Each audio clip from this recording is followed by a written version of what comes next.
मां स्कंद माता की कथा। मां दुर्गा जी के 5वें स्वरूप को स्कंद माता के नाम से जाना जाता है। ये भगवान स्कंद कुमार कार्तिकेय नाम से भी जाने जाते हैं। ये प्रसिद्ध देवासुर संग्राम में देवताओं के सेनापति बने थे। पुराणों में इन्हें कुमार और शक्तिधर कहकर इनकी महिमा का वर्णन किया गया है। इनका वाहन मयूर है, अतः इन्हें मयूर वाहन के नाम से भी अभिहित किया गया है। इन्हीं भगवान स्कंद की माता होने के कारण मां दुर्गा जी के इस 5वें स्वरूप को स्कंद माता के नाम से जाना जाता है। इनकी उपासना नवरात्रि पूजा के 5वें दिन की जाती है। इस दिन साधक का मन विशुद्ध चक्र में अवस्थित होता है। इनके विग्रह में भगवान स्कंद जी बाल रूप में इनकी गोद में बैठे होते हैं। स्कंद मातृस्वरूपिणी देवी की 4 भुजाएं हैं।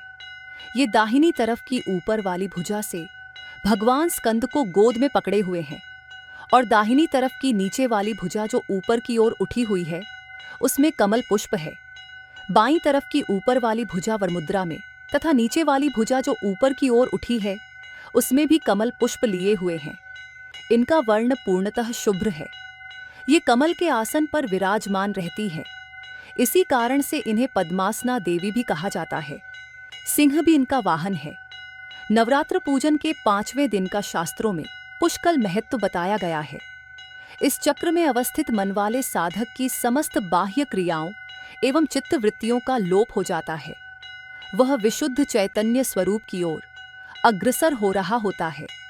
उसका मन समस्त लौकिक सांसारिक बंधनों से विमुक्त होकर पद्मासना मां स्कंद माता के स्वरूप में पूर्णतः तल्लीन होता है।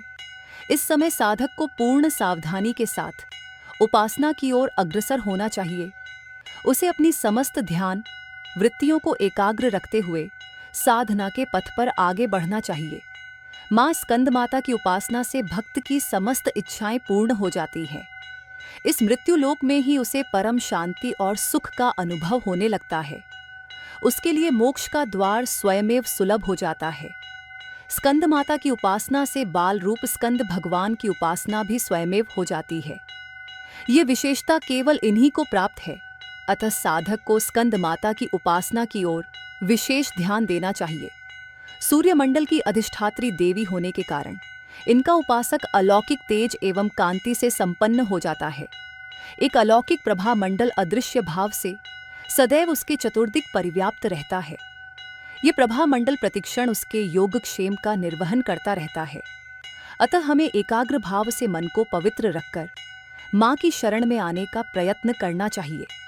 इस घोर भवसागर के दुखों से मुक्ति पाकर मोक्ष का मार्ग सुलभ बनाने का इससे उत्तम उपाय दूसरा नहीं है।